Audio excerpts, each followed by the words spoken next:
Welcome back for another episode of the Beyond Body podcast. I'm your host, Mia Findlay, an eating disorder survivor, advocate, and recovery coach.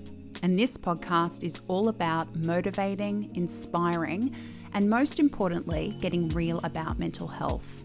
As always, I acknowledge the traditional custodians of the land in which I am seated and recording today, the Gadigal people. I send my respect to all elders and ancestors and any First Nations people listening.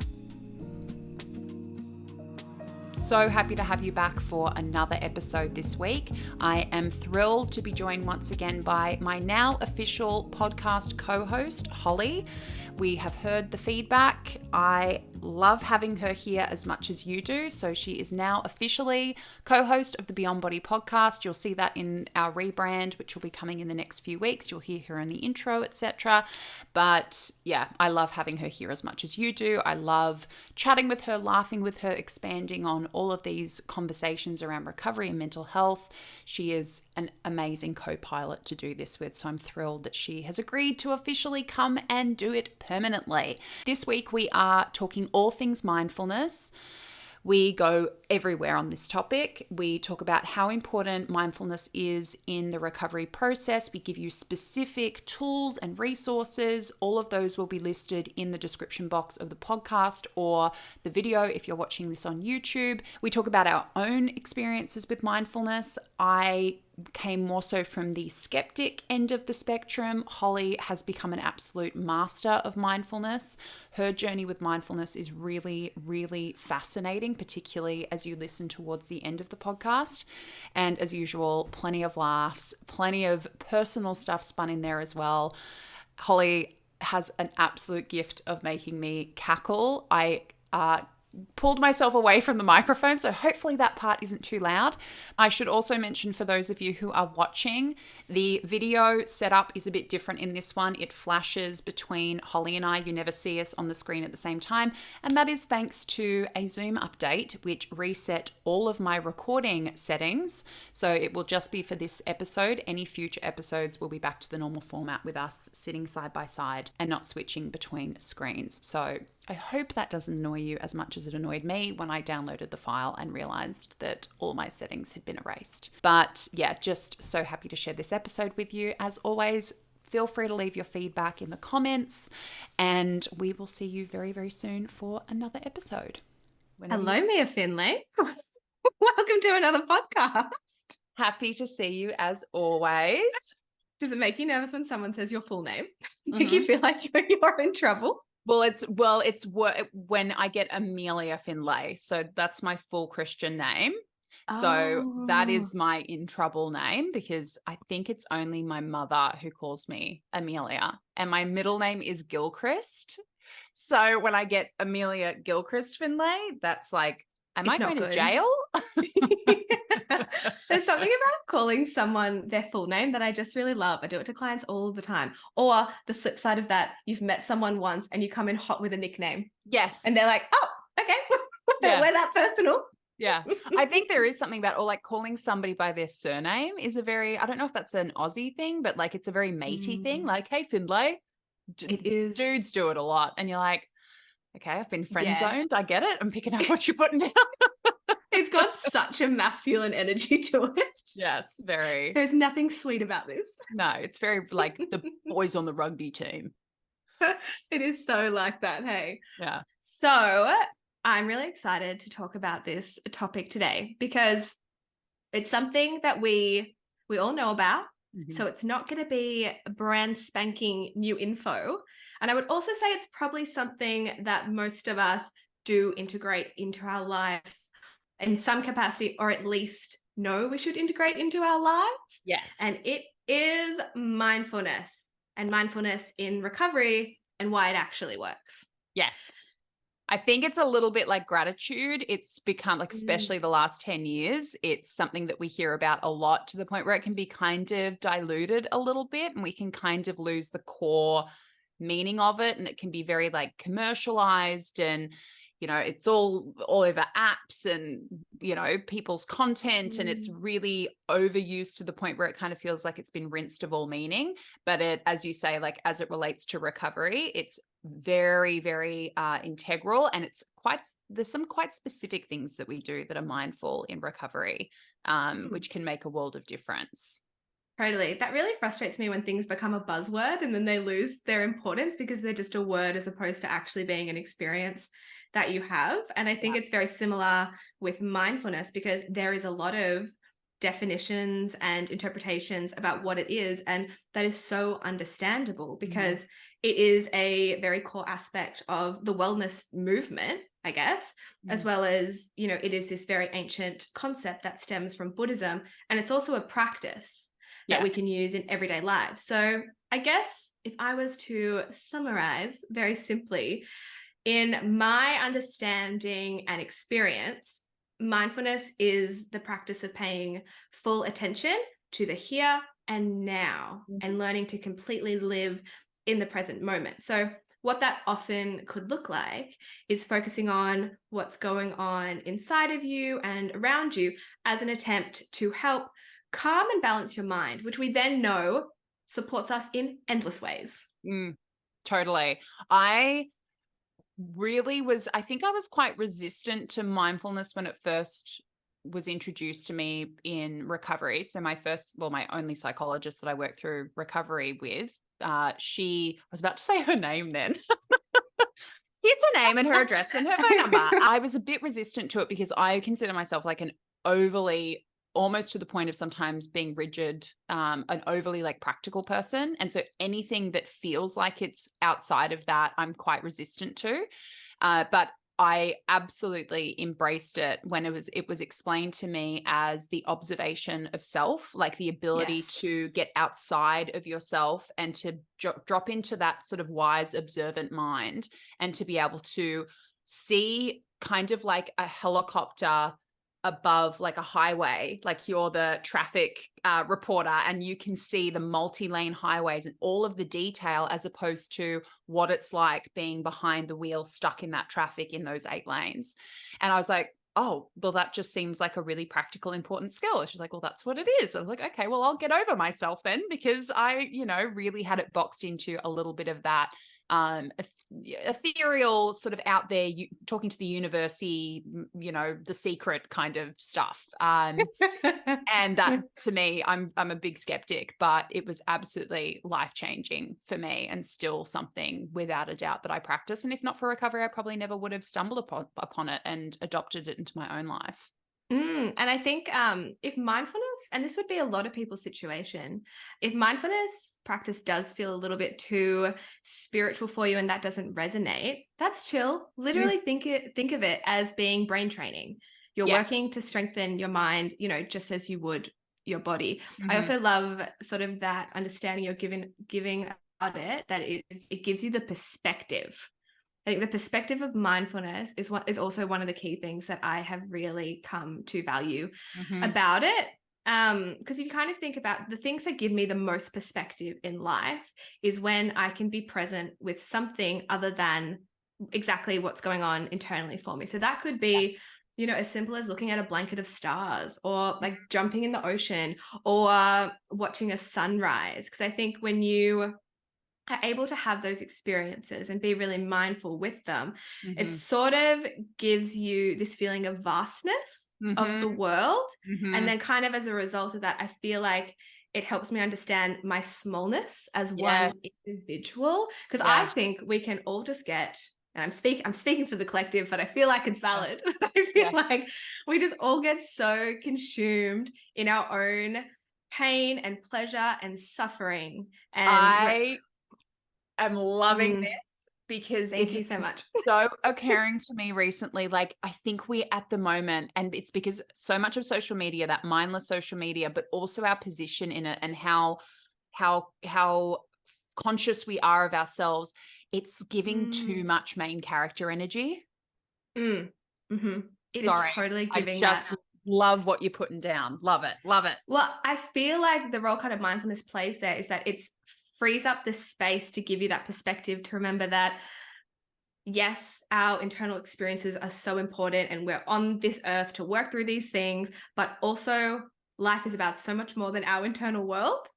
And I think that perspective that mindfulness can give you reminds you that it's called compassion, it's called Mm-hmm. community, like it's called love. And these things are a lot bigger than just our internal world. So I feel like it's a huge, huge, huge piece of mindfulness. But I think if we just look at it sort of as the practice, Yes. it is ultimately pretty much just I guess systematically, you're training yourselves to be confident in turning towards, Mm-hmm. not away from, and stay with Yeah. whatever arises in our experience. Yeah. And I think through doing that, you're giving yourself the opportunity to develop, like you were saying, this ability to observe and witness what is going on internally without getting lost in it, without judgment or attachment to it. But I think, when we describe it and just describe it like, it's literally just staying with yourself. It sounds painfully simple because in theory it kind of is. And but it in also sounds actuality, painful. oh yeah, Sit with it's yourself. also physically Yeah. painful. Like sit with yourself no matter your emotions. I think that's why I had such a push against it, because I had done everything to not sit with my emotions. And that's why you're right. It is a practice. It's a discipline. Mindfulness is lovely when you're on a bushwalk and, you're one with nature. It's not necessarily a lovely movie moment when you're down in the thick of it and you're having to learn how to sit with that as well. I like your terminology of like it being a process and a practice, that it is not, it doesn't have an end point. It is a like recommitment that you have to make. And it does take practice. It takes so much practice and it's so hard. But I also think it's so hard because this modern world that we all have to live in and we all have to participate in, it is so unnatural to actually find relaxation through stillness and calmness through stillness, because I just think that capacity to merely relax has kind of been lost. So it's really working against all these people that are trying to be mindful, because we've sort of have all learned over the years to calm our nervous systems through overloading them. Like we literally create relaxation through stimulating ourselves. I almost laugh about it because I think it's so ridiculous, and it's literally what we all do. It's like you'll come home from work and be like, oh, I had a hard day, I'll just flick on a show. Become really boredom averse. Like being the capacity to sit in boredom is a real skill. And like, I mean, I hate what I'm about to say because it's giving big boomer energy, but as kids, I mean, I didn't grow up in the era of like go and play with a tin can and a stick by any means. But it was, no, we're not going to get you more videos from the video store. And no, we're not taking you to, the Funland place in Ulladulla or whatever. Like you need to either create your own fun, or you need to like it's okay to be bored. Being bored is not going to kill you, right? And our capacity to even just have those moments of boredom to practice at are so few and far between, because we have so many avenues of stimulation and being occupied, right? Totally. But I think there is a few key ways that I know from my experience of recovery, and that also I work with clients about how you can actually use mindfulness to your advantage to support your recovery. And I think probably the biggest one, and I could talk about heaps of them, but the biggest one for me is definitely just the improvement in emotional regulation, I would say, because every single person on the planet, eating disorder or not, is going to have to experience emotional distress. And maybe it is it's on a huge scale, like you're going through something, you're grieving something and a loss has happened, or maybe it's just on that day-to-day level. Like I'm going to say that my mum probably feels emotional distress when she looks at anyone else unstacking the dishwasher or how they've stacked the dishwasher. There's an art to this, and you are not following the rules. I remember in COVID times where I came home for a little while and my mum did a little workshop. She was like, guys, we're doing a workshop about how to stack the dishwasher because it isn't okay. Did it come with like a PDF and like a workbook? Everyone put your name tags on. We're commencing the dishwasher 101 workshop. Thank you very much. No, but taken very seriously. I love it. I love it. I just think this emotional distress, it's this inescapable part of the human experience. And we all know that the reality is that people with eating disorders use disordered behaviors to mask what feels like overwhelming emotions and emotional distress. So learning to deal with these emotions in a way that doesn't compromise your physical or emotional health or your mental peace is so fundamental to the Yes. recovery process. And Mm. mindfulness is the way to help you support this emotional regulation. I think when you start your mindfulness journey, there can be so many little obstacles to overcome, particularly if Mm. you're someone who has struggled with an eating disorder, because that little perfectionistic nature is going to get in there and try to tell you you're not good at this. But the thing Mm. is, no one is good at this at the Mhm. beginning. It's actually about consistency, like everything in recovery. Like we never strive for perfection. We're here to be consistent. If you're Yeah. able to consistently sit down with yourself for 5 minutes a day, that is so much more beneficial than sitting down with yourself for 15 minutes and then being like, no, my mind was so busy. I can't do this thing. I'm not going to do it again. If you Totally. are, Like you yeah, don't go straight to doing the splits, or you're going to tear something definitely and be not. like, I can't do the splits. I'm never doing that again. Like start with a bit of stretching. Let's get those, muscles warmed up Yeah, to maybe one day doing the splits if you get there. But for now, yeah. like let's ease in. Let's just like dip our toe in. Totally. Realistic expectations all the way. And then I think part of those realistic expectations is really to be aware that the goal of mindfulness is not to diminish the negative feelings. Yeah. It actually is there to, I guess, allow you to tolerate and accept Mm-hmm. and relate to your experience a little bit differently, with the understanding that no matter how heartbreaking your immediate situation feels, Mm. it is impermanent. Yes. This urge, this thought, this emotion, this season of your life. I say to clients so very often, they're probably so overhearing it, but no emotion in the history of the world has Mhm. ever lasted forever. Yeah. So I think if you kind of adopt that understanding of it, how mindfulness really worked for me, it just took the edge off, I Mm. would say. So it helped me learn how to hold the emotions, trusting that the nature of all things is change, Mm. and whatever you're going through, it's going to pass. Yeah. Whereas, eating disorder version, my eating disorder helped me to avoid, numb, suppress the emotions. So instead of actually resorting to destructive eating disorder behaviors, with mindfulness, I could learn to ride out the Yeah. emotional wave until that discomfort passes, or at least until it was able to ease up a little bit. So I didn't have to be so focused on it. Yeah. I think, instantly you can see why this work is so tremendously difficult, because like you were saying before, eating disorder, unlike eating disorder behaviors, mindfulness is actually asking you to feel the emotions, which Yeah. you actually might have no experience of doing. Mm-hmm. And through having no experience of doing it, you may have also developed fears and beliefs that you actually aren't capable of holding your Yeah. emotions. When you Mm. had resistance to mindfulness, was that at all an aspect of it, of feeling like maybe I can't do this? Totally. It was, especially when I was made aware, like you have been numbing and avoiding really, really tough emotions like childhood trauma and depression and anxiety. And I was like, oh, well, now that I know that that's what's behind the locked door, I definitely don't want to open it. Right. Like now that I know the depth of what I'm facing, I really don't want to open the door. And the best way that I kind of got my head around why it was so important to like allow myself to build up a tolerance. I love that you're using the word tolerance because, as you know, in recovery, that's like my main goal is to help people with the uncomfortable stuff to strive for tolerance and not a lot more through most of the process, right?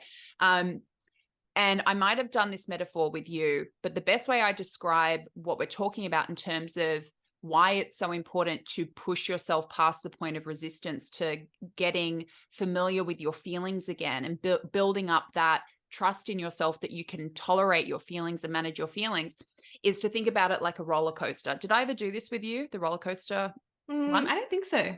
So if you watch people on a roller coaster, right, they scream for most of the ride, right? But what are they doing at the start when they're being taken up, when they take you up to the highest point before they drop you?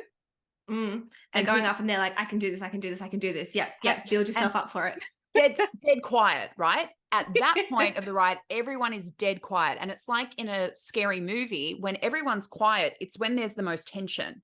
And then when the jump scare happens, everyone screams and then they laugh because the other side has come, the drop has come, the and release has come, right? What happens when you have an eating disorder and you're not allowing your emotions to have their full journey is that you are hanging out on the worst part of the ride permanently. You are Mm. in the building tension, building fear. How high is this going? How far am I going to drop? How long is this ride going to go for? And you can stay there for decades because you don't have any recent experience of, okay, this ride is scary and there's lots of turns and I'm screaming, but it ends and I get off and it's over. Mm. Instead, you are in a perpetual state of, I don't trust myself to reach the tipping point and allow my emotions to go on their full journey. So I'm just going to hang out here at the worst possible point of tension and fear and anxiety.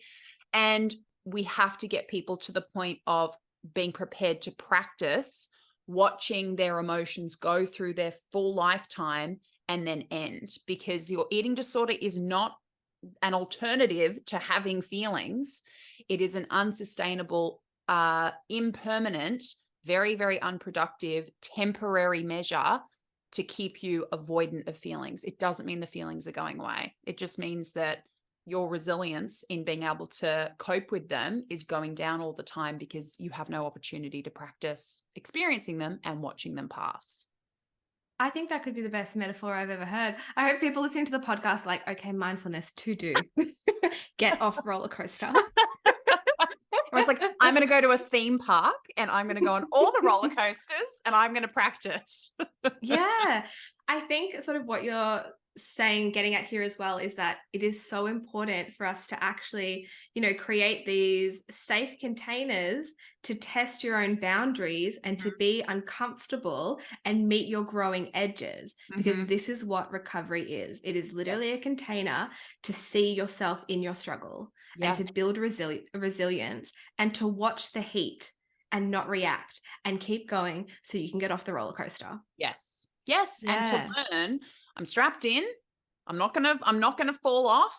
I'm gonna, go through the highs and the lows. And, at some point I'm gonna see myself coming to a slow stop and then I'm gonna get off. And does that mean that I never get back on the roller coaster? You are gonna get back on the roller coaster. Such is the nature of life, right? Yeah. But the next time you'll go, oh, I remember last time I survived. Okay, let's not hang out in the tension spot for 10 years. Let's just do this and continuously build up that evidence that your feelings cannot hurt you in and of themselves. Your reaction to your feelings, the way that you choose to express or react to them, that can absolutely have the power to hurt you. The feelings in and of themselves, not so much. Absolutely. And I then also think it's not until you're like, all right, bring it on, we've got to do the roller coaster, that you learn that in the staying with the feelings, this is when you grow that strength. Yeah. I know, like, I very much, had a belief that I cannot tolerate whatever my mind is going to throw at me, so I need to avoid it. So, but now I know that my mindfulness practice is so strong that when life does get a little bit wobbly, like you're saying, like, we're all going to have to get on different roller coasters at different times. Yep. I know what I need to do to keep my feet firmly on the ground. Yes. And I don't know how to describe it, but it's sort of like, I guess mindfulness for me is this tool that I know I can always come back to because it's inside of me and no one can take it away from me. And it feels very immovable. So it's sort of like, no matter what's going on, if I'm on this roller coaster and maybe I'm on a roller coaster and there's also a hurricane going on, I always know that I have this internal grounding that I can always come back to. And it's this very strong anchor. But that's also not to say that I don't veer from this, because it's unrealistic to feel like I'm gonna have this really great mindfulness practice all the time, because I think part of it is knowing that we're all imperfect. No one's gonna be able, I mean, some people probably can do that, but I'm definitely not that person. And I think this other really important piece of this in terms of mindfulness supporting emotional regulation is about learning to be okay with who you are when the noise does quiet, because I think that can also be a really scary, daunting thing for a lot of people, because I think presence, which is a huge part of mindfulness, is really about learning to keep yourself company, right? Because I think that until we can sit in our own skin and fully occupy the space that we've been given, particularly as women as well, I feel like we just always end up being so apologetic for who we are, Mhm. because there's this fear about actually being able to be with ourselves, Yeah. and it's okay to totally just be with yourself. I think there's a lot of fears around just being with yourself and who you are, and not feeling that silence, but actually Yes. staying with, and maybe it does feel like emptiness, being able to welcome it and Yes. get to know it Well, is going back to your question of like why I think I was also avoidant of mm, mindfulness is that I hated myself. I hated mm, myself. Lola, can you get down, yeah. please? I'm begging you, my love. Get down. She's going to knock the microphone. I think probably the worst symptom I had in my eating disorder was my self-hatred. So to do that, to Mm, sit with myself and like be just in my own company was terrifying. To like listen in a quiet setting to what was really going on in my head was really, really terrifying. And like, oh, I don't even know if that's a safe thing for me to do given what I'm listening to. So I can understand maybe the level of resistance that we get from mm, clients or even people mm. listening to this being like, well, being with myself or being in the quiet and just having the voice in my head for company, that's really, scary, which is why the dipping the toe in is so important and not going straight to Yeah. staring down the Yeah. barrel. Definitely. I think it is really important to note that mindfulness is something that is established really slowly, because for some people, bringing your full awareness to yourself or even to your food or to your body can feel too distressing. So it Yes. is very much something that we do quite slowly, because I would say that's another really important aspect of mindfulness and recovery and how they're linked, is that I guess mindfulness gives you more awareness of your own physical state, because Mm, the common reality of someone with an eating disorder is, you know, on the surface level, it's difficulty determining hunger and fullness cues and also cravings. So yep. consistent mindfulness practice enhances your introspective awareness, which is Yes. really your ability to be able to identify and access and comprehend Yep. all of your body's internal signals. I think Mhm. it helps you to become a more mindful eater and to just Mm, to mm. reestablish that communication that has been lost, and Yes. start to actually work with, not against your body. I think one of the best ways, because linking it to eating is so important, because I think one of the best ways that I really grasped how powerful mindfulness could be in my recovery was mindful eating, Mm, which was just a very like totally simple first step was cutting out the noise. I know that sometimes I'll recommend to clients, yeah, you probably do need to listen to a podcast while you're eating, or you probably do need to watch a TV show so that mm. you're not flooded. So again, it's dependent on where you are in your process. Because at the beginning of my recovery, that was really important. I would have distraction while I was cooking, and Yes, then while I yes. was eating, I would even start like a movie that would take me all the way through. So my attention was consistently on something in the background while I was preparing food and then eating it. But then I had to get to the point where I didn't have that noise, where I could just be with the food and, not have anything distracting me, not my phone, not, podcasts or computers or work or whatever. Right. And being able to relate to the food in a different way, to experience it from a totally different avenue than how eating disorder had experienced it, um, and being able to tolerate the uncomfortable feelings that were obviously coming up in that process, and again prove to myself and my eating disorder that I'm not going to die, that this meal will come to an end and then these feelings will come to an end and we will process them, but that it is safe to sit in that discomfort and safe to sit in that fear and anxiety, and to, teach yourself that, again, the food anxiety roller coaster will end and it will, you will get off and another day will start tomorrow. That was probably one of the best avenues for me to see the practical aspect of mindfulness and the training of my brain around how to observe and process uncomfortable emotions as they came up. And that the goal, as you say, was not to avoid, it was to learn from, to the best of my ability, what was coming up, what it was trying to tell me, and most importantly, its impermanent Mm. state. Yeah, I completely agree with that. I think I remember when we were coaching together that you made me do this exercise, and it Mm. was like very mindful, slow eating of Yes. something that, you know, I had deemed as bad. And I think it was like Mm. a chocolate bar or something. And I remember doing that exercise was so deeply powerful because it, like you were saying, it gave me the space to actually be able to relate to my experience differently. But to Yes. first be able to get into the space where I could relate to that experience differently, I needed to have no noise. Like I needed to quiet everything. I needed to actually just be like, okay, this is me and the food. Yes. How do I want this experience to go? Was that the one where you like have the food in your hand, you pay attention to its texture and its color, and then like the very like intentional eating of it and how it feels in your mouth, and then how it feels across like the different palates on your tongue, and like where your taste buds are and all that sort of stuff? Yeah, full sensory experience. Yes. Yeah, which, do you know, they took that video off YouTube. I have used it for years, and then I went to send it to someone last week and I was like, damn it, I knew that would happen. But that's I think that can be one of the ways that I probably introduce clients to mindfulness when they feel like it's a bit abstract and they can't really grasp it. I'm like, here's this example of how we specifically use it in the recovery process, which is slowing down the eating process, slowing down sort of how you're reacting to the food and really intentionally engaging with it.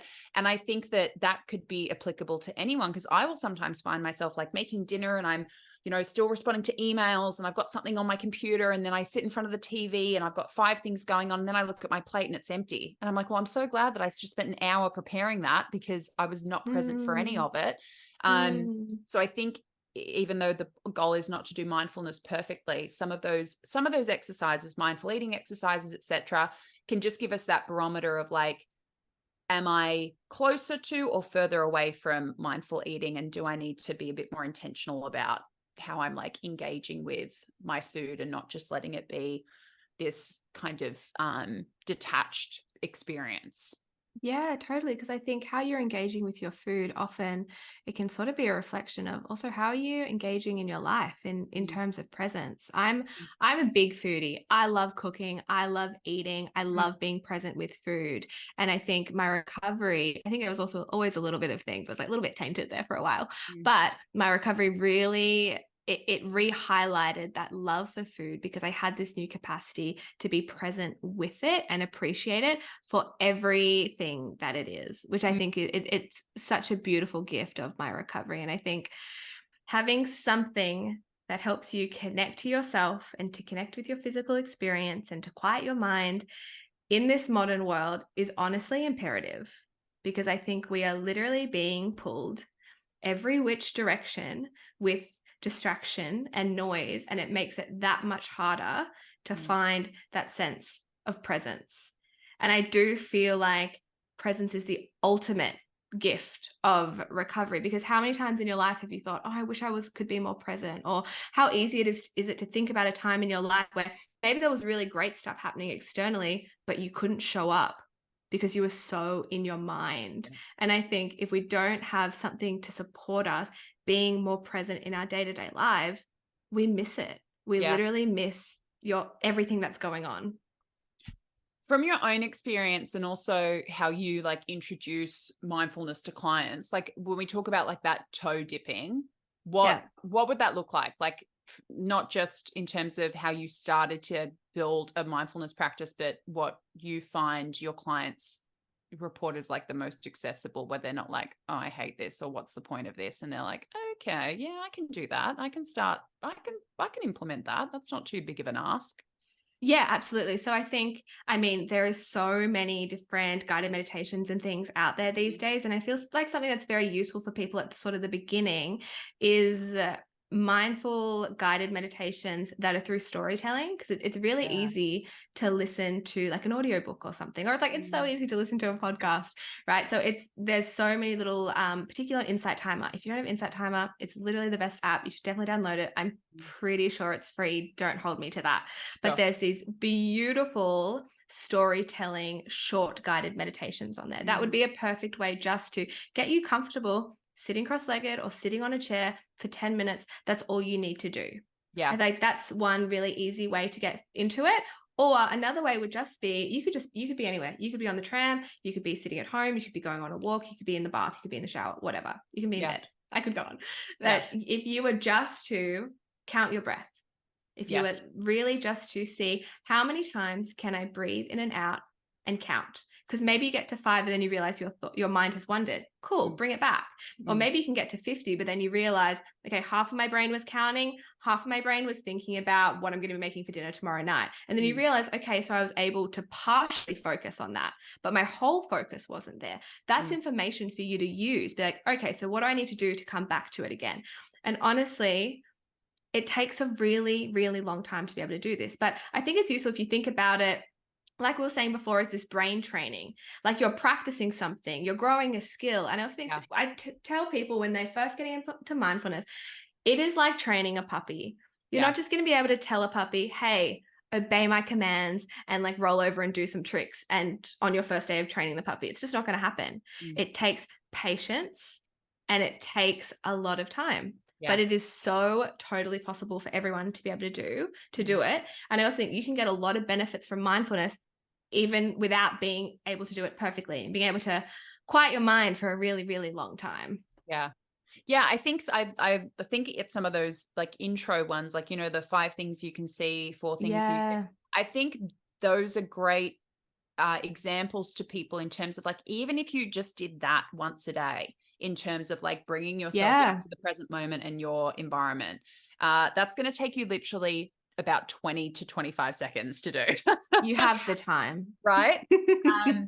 And to also find things that are going to support your experience, right? Like, especially someone who's neurodivergent, right? There's so many different, like you say, meditations and mindfulness practices on YouTube, and you can literally type in, like when I was really at the height of processing my grief, I would look for mindfulness practices on YouTube that were centered around grief and loss, or, you know, somebody who has a specific thing that they need to take into account in terms of, you know, what might support their experience or what they're processing at that moment. Finding things that tailor to you as an individual, again, so that it is accessible to you and you're not just getting the impression of like, this sucks and I hate it and why would I do it? And clearly it's not going to work for me. How many times do we try things and just our access to it has told us like, that's not for me, it doesn't work for me? Well, it just might be that it needs to be amended slightly so that it is more accessible for you. Yeah, totally. Because we are all unique beings and what works for me might not necessarily work for you. A lot of this stuff is very much in the forefront of my mind because a couple of weeks ago I came back from a meditation retreat. And just before I talk about Vipassana meditation, this is not me trying to plug Vipassana meditation because it is not something that is appropriate for anyone in eating disorder recovery. And you might even be recovered and it might still not be appropriate for you. Yes. So this is just me, you know, sharing my experience, because although Vipassana and mindfulness are not the same thing, it's very relevant because they are both an attempt, I guess, to come back to a place of focus in this world where we are all just so distracted. So pretty much on a Vipassana retreat, what you do is that you meditate for 10 days straight, as well as you arrive on one day and then you leave on a different day. So it's the full 10 days. I'm panicking as you're talking. It sounds extreme. It's a little bit extreme. I think it's amazing. I think it's hugely resilient. I'm in awe. I could never. It actually is. These retreats, and I've done multiple of them now, are the best thing I've ever done in my life. So you wake up at 4:30 in the morning and you go to sleep at about 9 p.m. at night, and you meditate for about 12 hours in the day, just sitting cross-legged in a meditation hall with other students. You have short breaks for food and to stretch your legs and to rest and whatnot. But it is genuinely a 10-day experiment in watching your mind, and it is so difficult on so many levels. And the reason I share this is because I think it's important to share that I struggle with these. I struggle every time. There is so much resistance from me. There will be some meditations where I am so bored. I do not want to come back to my breath. And I have this little internal tantrum, like, I don't want to be doing this. Why am I here? I remember there was one day, it might have been day 7, and I was just off it in the afternoon. I was like about to get my period. All I wanted to do was watch a show and call my best friend and eat some popcorn, and none of these things were available to me. Yeah. But the reason I keep doing these things is touching on something we said before about it is so important to put yourself in these containers where you can challenge yourself to sort of meet your edges, to understand what's actually going on internally for me and how do I want to progress past this. I also think as practitioners, it's so important to always be doing the self-work and also knowing that the self-work never ends. And I think there's something humble and beautiful about that in itself. Yes. I mean, these retreats I do, I think my idea is to do one a year. It just feels like a bit of a boost for me every time to be like, okay, so let's get really, really present for a really long time. Is that the one where you're quiet as well? You don't talk to anyone, which I like to chat. That's the thing where you told me and I was like, because I was like, oh, meditating, but I can, and you're like, oh, and it's silent. And I was like, it is immediate panic, which tells me it's probably something. Look, maybe I'll do it with you one year. Because if it makes me that uncomfortable, it's probably something I should work towards doing. Yeah, it's super interesting because my first one, I remember you never know what's going to come up on these retreats. And I know in my first one, I was really battling with the emotion of loneliness just because I had never not communicated with another human being for 10 days. And when I mean no communication, you're not looking at anyone. You have to look at the ground. There's no gestures. You have no phone. There's no screens. You don't read. You can't write.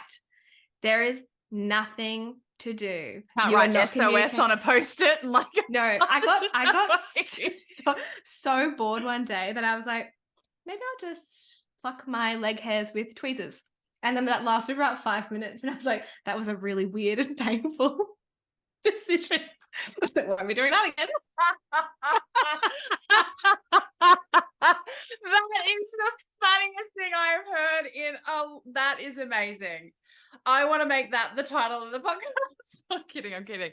That is, I would do the same thing. I would be like, anything would be entertaining right now. Anything, like just something to challenge myself and like give me something to focus on. That is amazing. It's wild how much I was craving, because I read a lot. I was just craving just to be stimulated. Yes. I was like just reading the back of my body wash like 1,000 times because I was like, I just actually need to Can I memorize this? I was like, well, this will be 15 minutes. I memorize all the ingredients and then like recite it like a monologue. It's so funny and it's so beautiful. I mean, and then I think it was like on day 8 and I was just feeling the meditation high. I was feeling joyous and I just wanted to laugh and I just wanted to share my experience with other people. And it's so incredible. I feel like when you go on these retreats, one day feels like 10 days. Like so much happens in your internal world. Like you are watching your mind getting attached to a negative thought pattern and you bring it back. And then this memory from childhood will come up. But then my mind got to a point for parts of it where I genuinely didn't have a thought for over an hour. Wow. And it was this like deepest feeling of absolute presence. And I think one of the like freedom. It was freedom. That's a perfect way to describe it. I think the biggest or one of the biggest learnings for this retreat for me. I feel like my retreats just always seem to have a bit of a theme. And for me, this one was that the goal of life is not to be happy.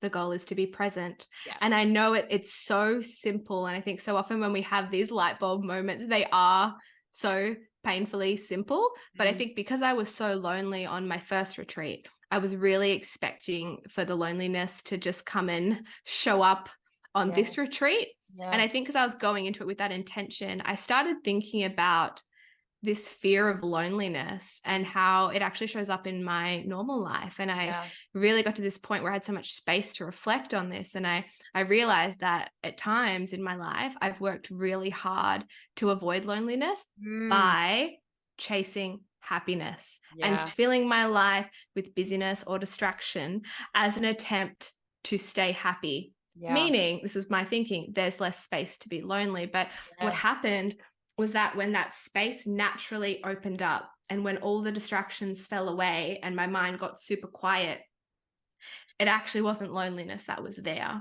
Yeah. It was actually presence. Yes. And I had this just massive moment where I realized that it's presence that I need more of. Yeah. It was to be completely, nakedly honestly present with myself. And in those 10 days, I had to relearn how to meet myself there in this really deep way. And it sounds so simple, but I remember You sitting are in selling me on this. Am I? I think I'm gonna make this a goal. I'm dead serious. Yeah, you should You do are it. selling me on it. You really Because are. everyone I talk to about it, they're like, I could never do that. I'm like, whoa, whoa. Don't put yourself in that box, because you totally could. Because I Yeah. remember I was just sitting in this meditation one day and had this realization, and there were just tears streaming down my face, because I realized I don't have to chase anything ever. I Yeah. don't need to be chasing happiness to replace loneliness. All I need, and all I needed all along, was me, and to be in the space without feeling it, because both of those emotions, happiness and loneliness, and this is kind of what you're getting at before, they're going to come as visitors, and I will get to know them both very And well many teachers. times. Teachers. Exactly. And sort of, if I stayed anchored to this level of presence, they're going to come, and I'm going to witness them, and they're going to pass, and then they're going to come again, and I'm going to witness them, and they're going to pass, and everything's going to be okay. Do you know, I had a similar experience with grief. I ran away from my grief for a long time. I ran away from grief socially. I tried to fill my life up with going out and being with friends and like finding, I don't know, like connection where I'd lost people. Do you know what I mean? Like fill up those lost people with just surface shit, to be honest. Totally. Probably occasionally bit of wine probably helped me run away from it as well. Things to just avoid, and to not sit and look at it. Too scary to look at because it represents so many things. Probably loneliness is a theme in there as well. And thinking I could kind of like game it or cheat code it, which what does that sound like? Sounds a lot like an eating disorder, right? Where it's like, I don't have to feel this. I don't have to go there. It was waiting for about 2 years until it was just surrender. Like, and also with the knowledge that like grief is not something that ends. That I would say is probably the only caveat to what we're talking about with, you know, feelings pass and, you know, they have finality. Grief doesn't really, it just has peaks and valleys, right? And I think part of what we're talking about here is why it's so relevant to recovery, which is that recovery requires surrender. Grief required surrender for me. The acceptance that like grief actually had to teach me something. It had to like, I had to come down to my foundation and like rebuild myself around this. I think there are events in your life where you have a before and an after, and death of integral people in your life is a before and after, like the birth of your child. There is a you before and there is a you after. And being prepared to just sit with that feeling, to not numb it, to not run away from it, to not fill it with other things or crowd it out with other things. And the big lesson there is, and what I think is central to a lot of this conversation, is that you are kind of cheating yourself out of living your life at its highest and most with its greatest clarity, and almost cheating yourself of really experiencing love, really experiencing loss, really experiencing connection. And in a sense, like I was not honoring the people I'd lost by trying to not sit and be totally present with the sense of loss of them, like the intensity and the height of how important that those events were in my life. But by actually surrendering to it, I've now been able to get to a point where it is a manageable aspect of my life, right? And if we keep avoiding, numbing, pushing down, running away, all classic things your eating disorder is trying to do, you are not, there is no cheat code to the depths and the heights of life, right? Like there is no avoiding it. It is waiting for you somewhere. And the only choice you have is like, are you going to prolong your suffering, right?